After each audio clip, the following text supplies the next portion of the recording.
abrir em Romanos, capítulo de número, verso de número 12. até o final do capítulo de número 5. Irmãos, nós estamos agora peregrinando em uma série de mensagens no livro de Romanos. Estamos passando Romanos capítulo por capítulo, verso por verso.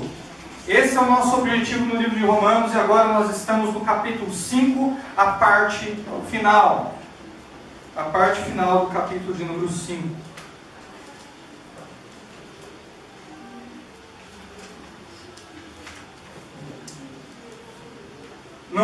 Não podemos responder por todas as igrejas que existem, mas na verdade da cruz nós cremos que Deus fala à medida que nós explicamos o texto, que o Espírito Santo testifica e se revela à medida que nós explicamos o texto. Então, estamos andando por todo o livro de Romanos para que você tenha uma ideia do todo do livro de Romanos, sua temática, o que ele é. Essas mensagens estão sendo gravadas. Se não foram gravadas em vídeo, nós temos em áudio, se os irmãos também se interessarem. E de sábado nós estamos fazendo uma série em Neemias, também da mesma forma, capítulo por capítulo, verso por verso. Teve um irmão que falou assim para mim: pastor, depois que a gente entrou em Romanos, estou falando para minha família toda ler. Eu falei: é mesmo, irmão? É. E eu estou sentindo que a gente está até mais espiritual. Eu falei: opa, que bênção, glória a Deus, né? Que bom. Então vamos lá, Romanos capítulo 5, verso de número 12. Diz assim a palavra do Senhor: portanto, assim como o pecado entrou no mundo por um só homem, e pelo pecado a morte, assim também a morte passou a todos os homens, pois todos pecaram. Porque antes da lei, o pecado já estava no mundo. Mas quando não há lei, o pecado não é levado em conta. No entanto, a morte reinou de Adão até Moisés, mesmo sobre aqueles que não pecaram, a semelhança da transgressão de Adão, que é figura daquele que havia de vir. Mas a dádiva gratuita não é como o caso da transgressão, porque se pela transgressão de um, muitos morreram, muito mais a graça de Deus, e a dádiva pela graça de um só homem, Jesus Cristo, transbordou para muitos. Também a dádiva não é como o caso da transgressão, que veio por meio de um só que pecou, pois o juízo veio de uma só transgressão para a condenação, mas a dádiva gratuita veio de muitas transgressões para a justificação. Porque se a morte reinou pela transgressão de um só, então os que recebem da transbordante suficiência da graça e da dádiva da justiça reinarão muito mais em vida por meio de um só, Jesus Cristo. Portanto, assim como por uma só transgressão veio julgamento sobre todos os homens para a condenação, assim também por um só ato de justiça veio a graça sobre todos os homens para a justificação que produz vida. Porque assim como pela desobediência de um só homem muitos foram feitos pecadores, assim também pela obediência de um só, muitos serão feitos justos. A lei, porém, veio para que a transgressão se ressaltasse, mas onde o pecado se ressaltou, a graça ficou ainda mais evidente, para que assim como o pecado reinou na morte, assim também a graça reine pela justiça, para a vida eterna, por meio de Jesus Cristo, o nosso Senhor. Amém? Foram ao todo 10 versos. Você que tem acompanhado a série em Romanos, você viu no capítulo 1 que Paulo escreve essa carta à igreja que está em Roma, uma carta que não foi fundada, uma igreja que não foi fundada por apóstolo algum, foi fundada por aqueles que ouviram a mensagem do Evangelho lá em Atos 2, à altura do verso 16. Aquelas pessoas peregrinavam por Jerusalém, ouviram a mensagem do Evangelho, levaram até Roma e uma igreja foi fundada ali, pela boa vontade de cristãos e cristãs que entenderam bem o Evangelho de Cristo Jesus. Paulo entendendo que aquela igreja estava na sua jurisdição, uma vez que ele era apóstolo dos estrangeiros, escreve essa carta à igreja, motivando aquela igreja a ficar firme no Evangelho, explicando melhor o plano da salvação oferecido em Cristo Jesus, esse que nós lemos nesse capítulo, mas ressaltando que em todo o mundo era anunciada a fé da igreja de Roma. Olha que interessante, irmãos. Uma igreja que não foi fundada por um grande apóstolo, não foi fundada por João, por Paulo, por Pedro, não foi fundada por nenhum deles, mas ainda assim era uma igreja forte e uma igreja vibrante. É possível, queridos, fazer uma igreja forte, uma igreja vibrante com os membros. Vocês são igreja e vocês é que fazem a igreja ser forte. Amém? Paulo explicou a queda do homem, que todos eram indignos da graça de Deus, do favor de Deus, que o judeu ele não tinha vantagem nenhuma sobre o estrangeiro, senão conhecer a condenação antes, por causa da lei. E aí então se agarrar em Cristo Jesus.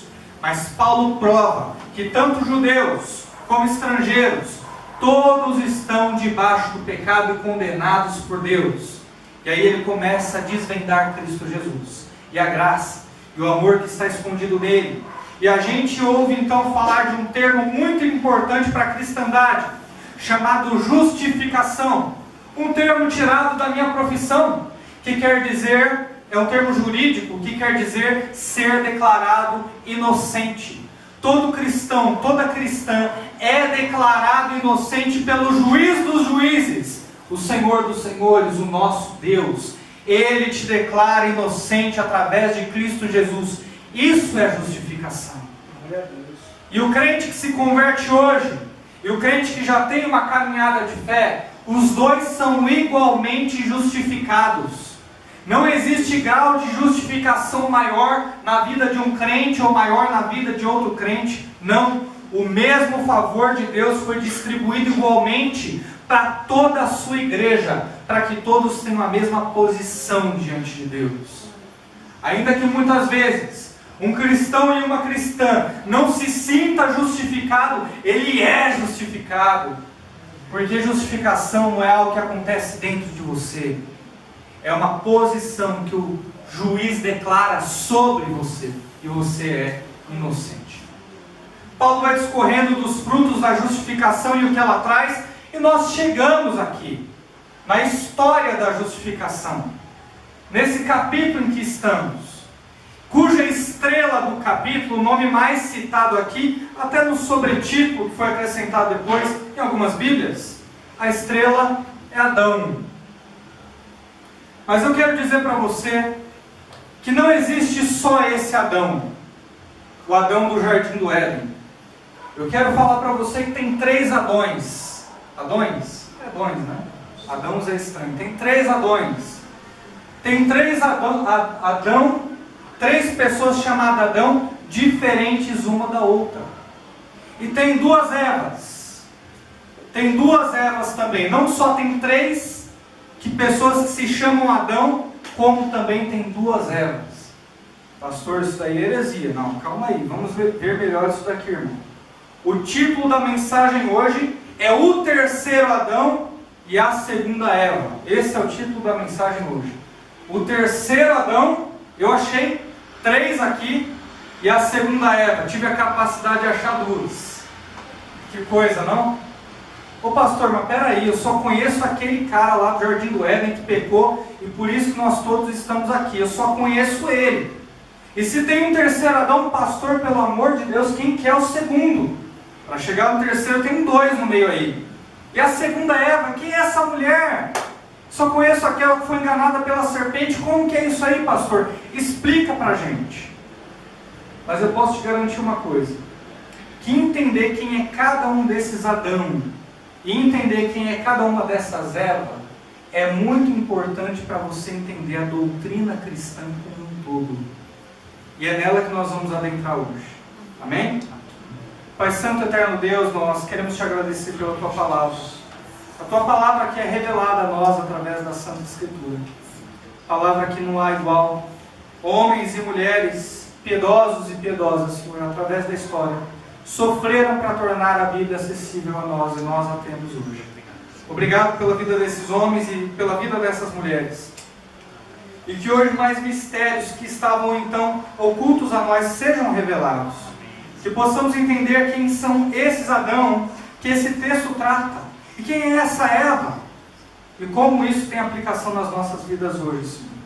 É o que nós te pedimos, com humildade, em nome de Cristo Jesus. Amém. Tendo dito isso na introdução, vamos ao texto. 12. Portanto, assim como o pecado entrou no mundo, por um só homem, e pelo pecado a morte, assim também a morte passou a todos os homens, pois todos pecaram. Vamos trabalhar primeiro com a explicação do texto. Havia um primeiro homem, que Deus criou do pó da terra, chamado Adão. A esse Deus deu a responsabilidade sobre todos os seres, sobre tudo que existia. Era o plano de Deus que Adão e sua esposa Eva pudessem procriar, pudessem lotar o mundo de seres humanos perfeitos, feitos à imagem e semelhança de Deus, e dominassem sobre a terra. E tivessem plena comunhão com esse Deus que vinha visitá-los todos os dias no Jardim do Éden. Aconteceu que, motivado pela sua esposa Eva, Adão foi tentado a pecar e a comer de um fruto proibido que Deus havia dito para não comer. E foi a única exigência que Deus fez naquele jardim maravilhoso que Ele havia criado para o homem dominar. Ele disse assim: olha, de todas as árvores e de tudo que existe você pode comer, mas da árvore do conhecimento do bem e do mal, essa você não deve comer, porque do dia que você comer, certamente você vai morrer. Adão, então, ele desobedeceu a Deus, comeu da árvore do conhecimento do bem e do mal, caiu na tentação de querer ser igual a Deus, porque é isso que a cobra falou para Eva, que falou para ele: olha, se você comer da árvore, você vai se tornar igual a Deus. E Adão caiu nessa tentação. Ele comeu, desobedeceu, passou a entender o que é pecado, e não só a entender, o pecado impregnou na sua natureza, fez parte de sua identidade. Ele entendeu que agora o seu corpo estava impregnado da doença chamada pecado. Algo que passou para os seus filhos de geração em geração e que te atinge. É por isso que você tem pecado, por conta de Adão e por conta daquilo que ele fez. O pecado entrou na sua natureza, passou a fazer parte da sua natureza e infelizmente foi transmitido a todos nós. E com o pecado veio uma consequência que está nesse verso também. E pelo pecado, a morte. Morte que na Bíblia tem um significado totalmente diferente daquilo que você conhece. Morte para nós que vivemos nesse mundo é deixar de viver. Quando a pessoa deixa de viver, a alma e o espírito se vai e o corpo vai entrando em estado de decomposição, e isso para nós é morte. Mas na Bíblia é um outro significado para a palavra morte. Morte é afastamento da vida, é se afastar da vida, ir para longe da vida. Isso é morte segundo as Escrituras. E quem é a vida?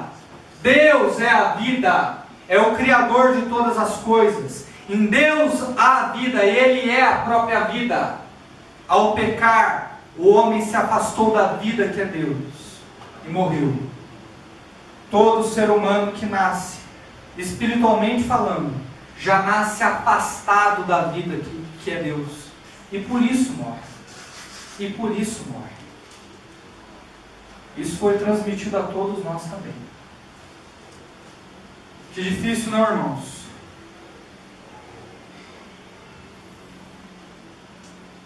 As pessoas, elas costumam dizer assim, eu já vi muito em redes sociais: olha, mãe deveria ser eterna. Quem já ouviu falar disso? Mãe deveria ser eterna. Mas na verdade, marido deveria ser eterno, irmão deveria ser eterno, irmã deveria ser eterna, todos deveriam ser eternos. Deus não projetou o ser humano para morrer. Isso foi escolha do homem que passou para todos nós. E Deus então envia um auxiliar para nos ajudar a perceber quem somos. Olha no verso 13. A morte passou a todos os homens, por isso todos pecaram. 13. Porque antes da lei, o pecado já estava no mundo. Mas quando não há lei, o pecado não é levado em conta. Os 10 mandamentos e mais ordenanças, que vieram através de Moisés, depois de muito tempo da história do homem, a lei veio para mostrar quem nós somos, para mostrar a nossa real identidade, para fazer a gente perceber que dentro de nós existe pecado. Eu acho que é saudável para o ser humano tentar cumprir os 10 mandamentos. Eu acho que faz bem. Eu acho que é bom. Não porque você vai melhorar, você não vai. Diante de Deus você não vai melhorar. Não porque você vai conseguir, porque você também não vai conseguir. Como você já caiu, e se você começar a tentar a partir de agora, certamente vai cair em algum tópico da lei. Ou adulterou, ou mentiu, ou matou, ou roubou, ou desonrou o pai e a mãe, ou deixou de amar a Deus como ele merece. Em algum ponto da lei você desobedeceu. Você precisa tentar cumprir os 10 mandamentos. Para se frustrar, para se cansar, para perceber que não consegue. E não consegue porque a sua identidade é pecado. Porque o pecado está dentro de você. Ele te domina. Ele não permite você ser perfeito junto com essa lei perfeita. A lei é perfeita e você não é. Perceba que em nenhum verso da Escritura Deus fala que a lei veio para melhorar, que a lei veio para aprimorar o homem, para tentar fazê-lo bom. Não. A lei veio para mostrar o pecado. O pecado não é levado em conta quando não há lei. Mas depois que vem a lei, depois que vem o não mentirás, o não roubarás, eu começo a contar quantos pecados eu mesmo cometi. Eu começo a contar quantos pecados eu cometo, eu faço, eu estou escravizado por eles. E eu percebo então o quanto eu estou condenado diante desse Deus. E o quanto que Ele é justo se me mandar para o mais profundo inferno por causa do meu pecado. É para isso que veio a lei. Para mostrar quem você é. A lei tem a mesma função que tem um espelho que você tem em casa. Ela te mostra a real imagem, ele te mostra a real imagem de quem você é. Pecado. E por isso, morre e está afastado de Deus. 14. No entanto, a morte reinou, de Adão até Moisés, mesmo sobre aqueles que não pecaram à semelhança da transgressão de Adão, que é figura daquele que havia de vir. O verso 14 nos mostra que apesar da lei ter sido dada a Moisés, antes de Moisés, as pessoas já pecavam, e pecavam muito, a ponto de Deus mandar até um dilúvio para matar toda a humanidade, exceto Noé e sua família. Que as pessoas já cometiam qualquer tipo de pecado. Só que a lei veio e deixou isso mais evidente, mais claro, fez a gente perceber o que havia no nosso coração. A morte reinava, o pecado reinava, ele nunca deixou de reinar. Mas a lei são soldados do rei morte que mostram o quanto você está condenado, o quanto que a morte reina. É isso que a lei é. Ela trabalha a favor da morte, a favor do rei morte, isso que é a lei. Mesmo para aqueles que não pecaram à semelhança da transgressão de Adão. Pastor, eu não comi do fruto proibido. Pastor, eu não comi da árvore. Deus não deu essa ordem para mim. Eu sou inocente. Não é. Não é inocente. Porque o pecado passou para você e você pecou junto com Adão. É como se Adão fosse o motorista do ônibus ali. E você um dos passageiros. Adão, por querer, bateu o ônibus. Mas todos nós passageiros provamos da consequência da sua mazela e a consequência do seu reino, do seu erro. A humanidade estava ali representada em Adão. E quando ele pecou, todos nós pecamos juntos, mesmo não tendo feito a mesma coisa. Mas a Bíblia mostra no final do verso 14, uma luz no fim do túnel, um raio de esperança. que Adão não foi o último homem perfeito a vir sobre a terra, porque Adão era uma figura daquele que havia de vir. É nessa parte que a gente entra para falar do nosso segundo Adão. Jesus Cristo é o nosso segundo Adão. Ele é perfeito como Adão era, mas ao contrário de Adão, ele foi o mesmo ontem, hoje e para sempre. Ele era, é e vai continuar sendo perfeito, ele nunca vai errar. Ele veio a esse mundo e pagou o preço da minha e da sua vida. Adão no Éden estava apontando para Cristo Jesus que viria. Esse é o nosso segundo Adão. Ambos perfeitos, mas Jesus teve uma atitude diferente e nunca pecou porque era Deus e também nem podia pecar. Adão é a figura de Cristo porque assim como Adão era perfeito, Jesus também é perfeito. A diferença é que ele sempre foi e será perfeito. Mas ele cumpriu o propósito de Deus, porque ele veio sobre e debaixo do reino da morte para poder implantar o reino de vida. Agora o 15. Mas a dádiva gratuita não é como o caso da transgressão. O texto veio até aqui, falando de Adão, o primeiro Adão, das consequências do pecado de Adão, das quais você está incluído, que é a morte e a separação da vida. E aí ele aponta para Jesus, não, mas dizendo, olha, Jesus virá, ele é o segundo Adão, e ele vai vir debaixo do reino da morte para trazer o reino da vida, e colocando as semelhanças entre Adão e Cristo. Mas quando a gente chega no verso de número 15, é como se Paulo saltasse e dissesse, mas as semelhanças param aqui. As semelhanças entre o primeiro Adão e o segundo Adão param aqui, terminam aqui, porque são duas pessoas completamente diferentes, que vieram e fizeram coisas diferentes. Olha só como esse texto continua. A dádiva gratuita não é como o caso da transgressão, porque se pela transgressão de Adão, muitos morreram. Muitos quem? Todos que estavam em Adão. E quem estava em Adão? A humanidade inteira. É isso que é esse muitos que está escrito no texto. Muitos, toda a humanidade que estava em Adão, morreu junto com Adão, pela sua transgressão e desobediência. Agora continua o verso. Muito mais a graça de Deus e a dádiva pela graça de um só homem, Jesus Cristo, transbordou para muitos. Um ato de desobediência trouxe morte para todos, mas um ato de obediência, que é o ato de Cristo ir à cruz e pagar o preço do meu e do seu pecado, trouxe vida para todos os cristãos, para todas as cristãs, todos aqueles que têm fé em Cristo Jesus como Senhor e Salvador. Essas duas coisas, esses dois homens, essas duas atitudes não se comparam.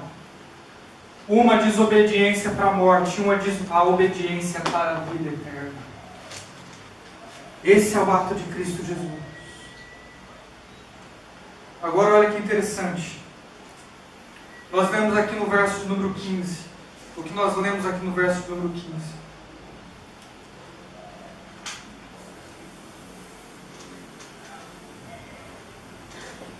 Irmãos, você já parou para pensar que é natural alguém nascer, ganhar vida e morrer? Todo ser humano nasce já fadado a morrer. Isso é natural. Mas é necessário um poder sobrenatural para trazer vida a pessoas que estavam mortas. E o que Cristo fez foi altamente sobrenatural. A Bíblia não diz que você estava quebrado. A Bíblia não diz que você estava doente.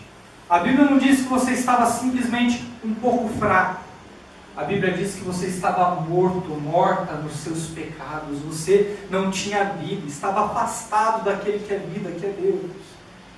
E pela atitude sobrenatural de Cristo Jesus naquela cruz, Ele pagou o preço do seu pecado.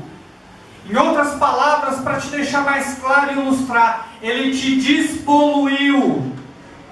Você sabe o que é despoluir? Vou contar a história para você de um rio chamado Tamisa, um rio que passa pela Inglaterra. Até hoje ele passa lá. É um rio que passa no meio da cidade. Para você que não sabe muito bem o que é o rio Tamisa, é a mistura do rio Tietê com o rio Pinheiros. Eles casaram, tiveram um filhote de cruz credo, aumentado em 20% de odor e de lixo, é o rio Tamisa. Era um rio declarado morto, que não tinha vida nele. Foi declarado em 1954 pelo governo inglês. E eles, olhando aquela situação, não quiseram deixá-la como estava. Apesar dos rios das grandes cidades se poluírem, serem natural, e ninguém tinha tido até aquele momento sucesso em despoluir um rio, eles começaram aquele procedimento. Em 1972 eles começaram a colocar um canal ali que ia tirar e separar o lixo. Depois eles aumentaram a fiscalização. Em 2005, depois de muito trabalho, depois de muito enfado, finalmente começou a nascer vida no rio Tamisa, o primeiro casal de bagres que procriaram. E hoje em dia você tem salmão, você tem bagres, você tem uma alta diversidade de peixes em um rio que passa no meio de uma cidade. Olha que incrível isso! E no entanto foi exatamente isso que Deus fez com você. Ele te despoluiu, onde não tinha vida alguma, onde estava decretado morto, por um ato de obediência. Ele tirou todo o lixo que havia em você e fez nascer vida. O segundo Adão não se compara com o primeiro. Sinto muito, primeiro Adão, mas o segundo não se compara com você. Existem duas pessoas que você vai querer ver no céu, assim que você chegar. A primeira é Deus, Pai, Filho e Espírito Santo. Você vai correndo vê-los. É quem você vai querer ver em primeiro lugar. Em segundo lugar, você vai querer ver o primeiro Adão para tirar satisfação. É verdade ou não é? Teve alguém que já pensou nisso, por isso que está rindo. Uma só ofensa fez com que toda a humanidade se dobrasse à desobediência. E um ato de obediência fez com que muitos fossem justificados, declarados inocentes. Debaixo de todo o pecado e iniquidade que a humanidade carregou, o único ato de obediência fez com que muitos fossem salvos. Vamos ler o próximo verso. 16 mostra mais uma diferença gritante entre o segundo Adão e o primeiro. Também a dádiva não é o caso da transgressão, que veio por meio de um só que pecou, pois o juízo veio de uma só transgressão para a condenação. Mas a dádiva gratuita veio de muitas transgressões para a justificação. Você consegue imaginar um Deus santo, puro e bom, que não conhece fração do que é pecado em sua natureza? 3 vezes santo, santo, santo, santo. Olhar a humanidade, a sua história, é só enxergar pecado. Diz lá em Gênesis 6,5, você não precisa abrir, mas mostra: e viu Deus que toda a imaginação dos pensamentos do ser humano era só má continuamente. Olha os superlativos desse texto. Viu Deus que toda a fonte de pensamento e imaginação, que até onde o pensamento consegue atingir, do ser humano era só má e progredia continuamente. Por séculos e séculos de iniquidade, de pecado e transgressão. Um justo Adão pecou e toda a humanidade caiu nesse lamaçal. E depois de toda essa história de pecado, Deus veio através do seu ato de desobediência e justificou a todos nós. Eu sei que o ser humano é muito bom de inventar coisas. O ser humano inventou carro, avião, secador de cabelo para as mulheres, né? Inventou muita coisa. Mas eu acho que a gente não consegue inventar nada melhor do que o pecado. O pecado é uma coisa que a gente faz bem. Eu, como pastor, tenho pecados que as pessoas me contam que eu nem sabia que existiam. Eu lembro quando eu congregava na primeira igreja, anos atrás. Uma moça falou na roda, para todos nós ouvirmos. Eu tinha a incrível mania de querer fazer com que todos gostassem de mim. Se eu visse que tinha uma pessoa dando mais atenção para uma outra, eu tirava ela e queria que ela desse atenção para mim. Eu olhei aquilo e falei, nem sabia que esse pecado existia. Nem sabia que dava para pecar desse jeito. E aquela moça estava testemunhando que Cristo interviu na história de vida dela e transformou o seu coração. Você imagina quantos pecados você já não inventou? E no entanto, mesmo assim, Deus, através do ato de obediência do seu Filho, de transgressão em transgressão, sobre transgressão Ele veio e te justificou. Não dá para comparar o ato do segundo Adão com o primeiro Adão. Se a ira de Deus caiu sobre os filhos da desobediência, muito mais, incomparavelmente mais do que a ira de Deus, o amor de Deus veio sobre todos aqueles que têm Cristo como Senhor e Salvador das suas vidas.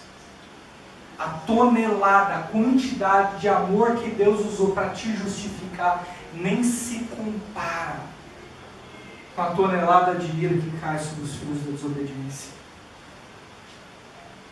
Esse é o teu Deus. Esse é o Deus que você serve. 17. Porque se a morte reinou pela transgressão de um só, então os que recebem da transbordante suficiência da graça e da dádiva da justiça reinarão muito mais em vida por meio de um só, Jesus Cristo. No reino das trevas só há um que reina, que é o diabo. Ele é o príncipe desse século. É o príncipe daqueles que operam é o príncipe daqueles que operam, é aquele que opera, é o príncipe das trevas. Ele opera nos filhos da desobediência, os ímpios. É o diabo o seu reino.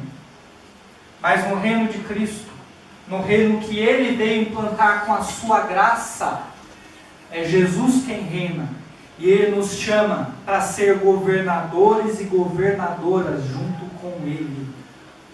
Reinarão com Ele, é o que diz aqui. Muito mais reinarão em vida por meio de um só, Jesus Cristo. Nós reinaremos com Ele. O pecado te escravizava.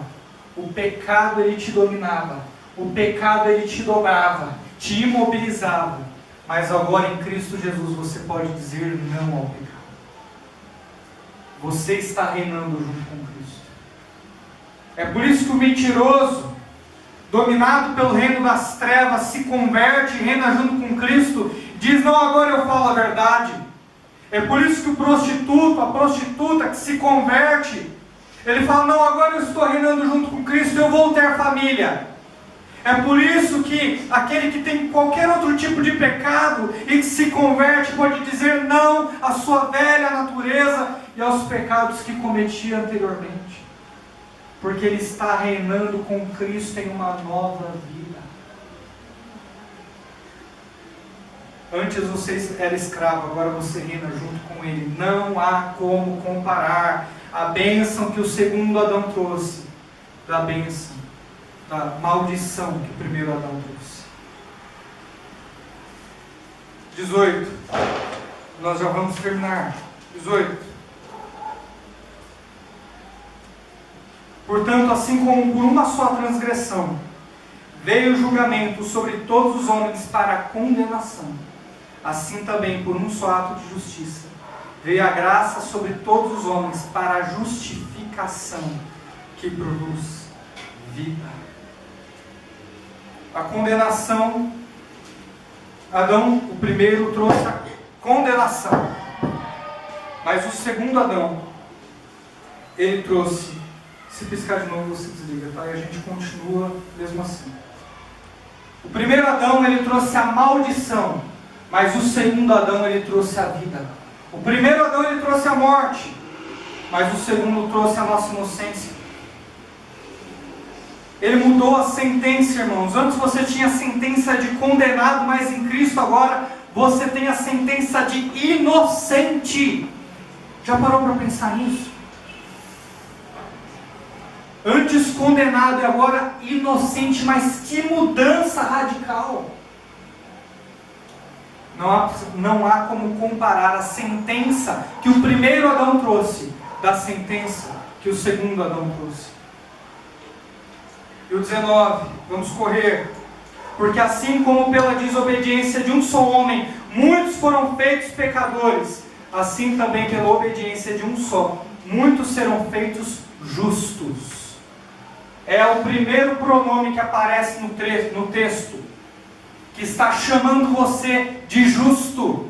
Antes só estava falando, declarado inocente, trouxe vida, você reinará com ele. Agora ele te chama de justo. O segundo Adão trouxe uma reforma na sua identidade. A sua identidade não é mais pecado. O que está impregnado em você não é mais pecado. Você não se chama mais pecado. Ele mudou a sua identidade para justo. Para justo. É uma mudança na nossa identidade. É por isso que você não se identifica mais com os velhos amigos. É por isso que você não se identifica mais com os velhos hábitos. É por isso que você não se identifica mais com os antigos grupos. É a coisa mais natural que há para aquele e para aquela que está em Cristo Jesus, porque Ele muda a sua identidade dentro de você. Olha só, 20 e 21. A lei, porém, veio para que a transgressão ressaltasse. De novo, irmão, para com essa história de achar que você vai conseguir cumprir os 10 mandamentos, que a lei veio para te melhorar, que a humanidade é boa. Não tem nada a ver com isso. A lei, porém, veio para que a transgressão se ressaltasse. É o que está escrito aqui. Para que ela ficasse evidente, para que ela ficasse clara, para que você visse com seus próprios olhos o pecado que há no teu coração. Mas aonde o pecado se ressaltou, a graça ficou ainda mais evidente. Em algumas traduções mais clássicas, aonde abundou o pecado, superabundou a graça. Superabundou a graça.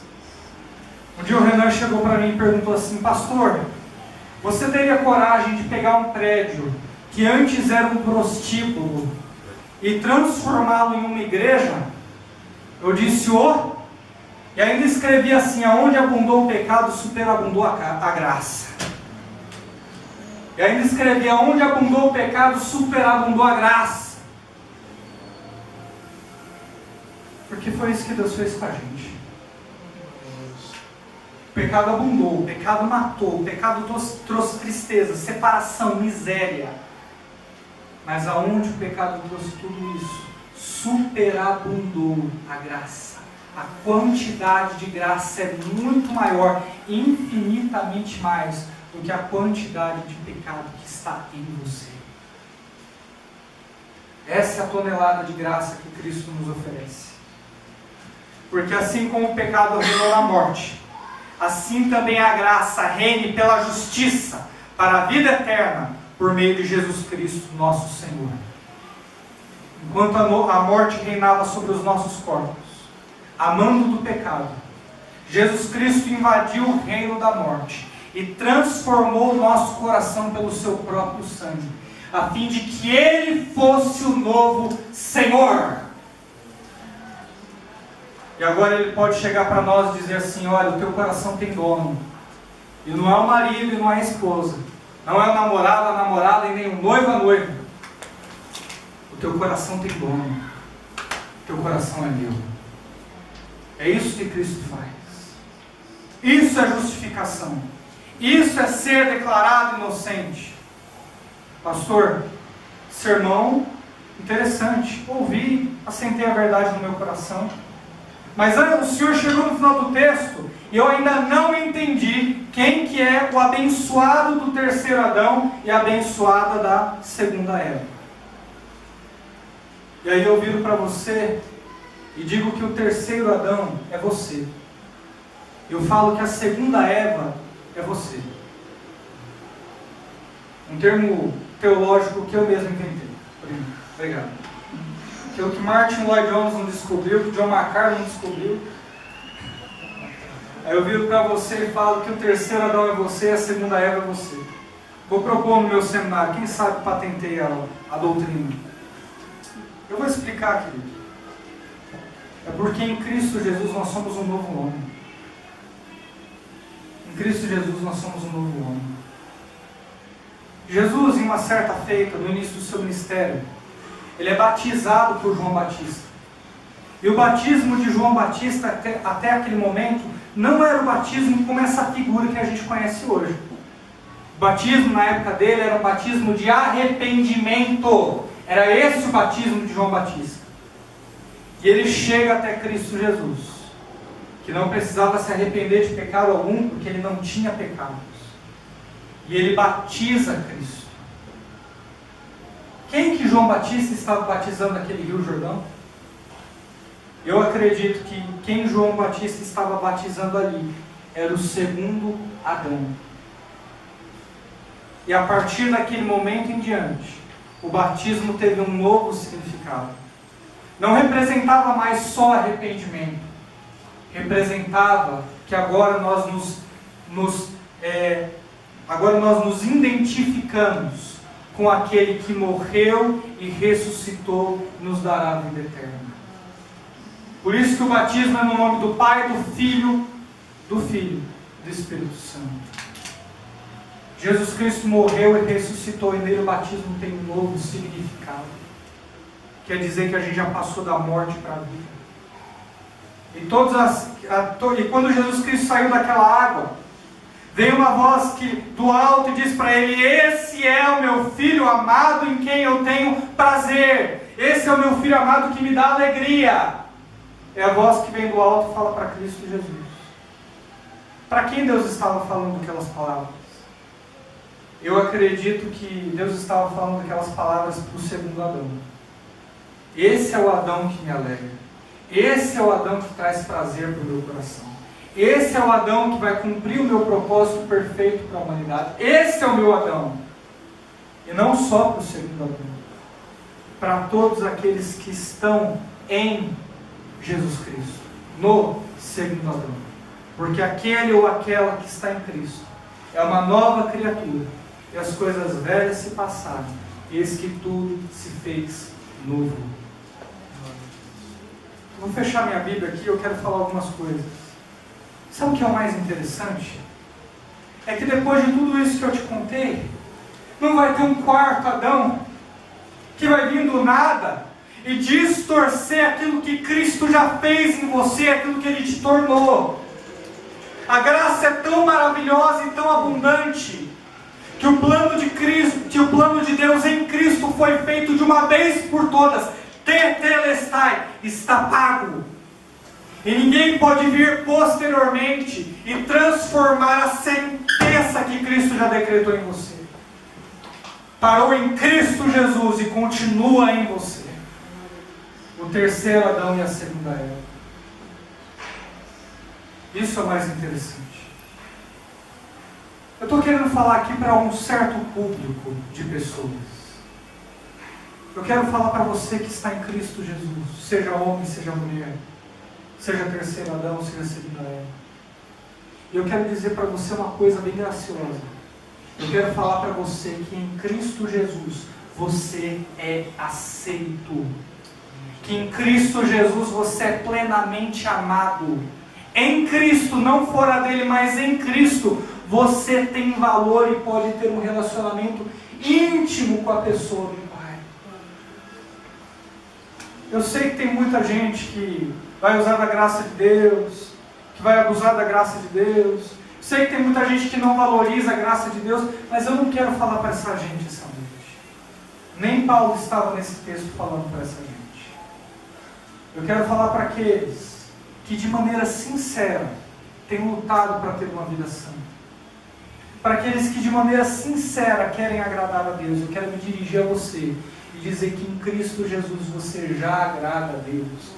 Que em Cristo Jesus você já é plenamente aceito, amado, acolhido, e não dá para estar em uma posição melhor do que a que você está nele. Você é aceito. Você é amado. Em Cristo Jesus você é acolhido. E nada pode te tirar da mão dele. Nem você, nem os seus pecados, nem as suas ofensas. Porque elas estão todas em cima do segundo Adão, para que você tenha vida e tenha em abundância. Você aceita, amado. Você aceita, amado. Vá orar no seu quarto e medite nesse amor, que não é pouco. Que não é pouco. Que cobre uma história de transgressão de pecados. Não é pouco. É o amor de Deus que se revela em você na pessoa de Cristo, e te aceita e te acolhe.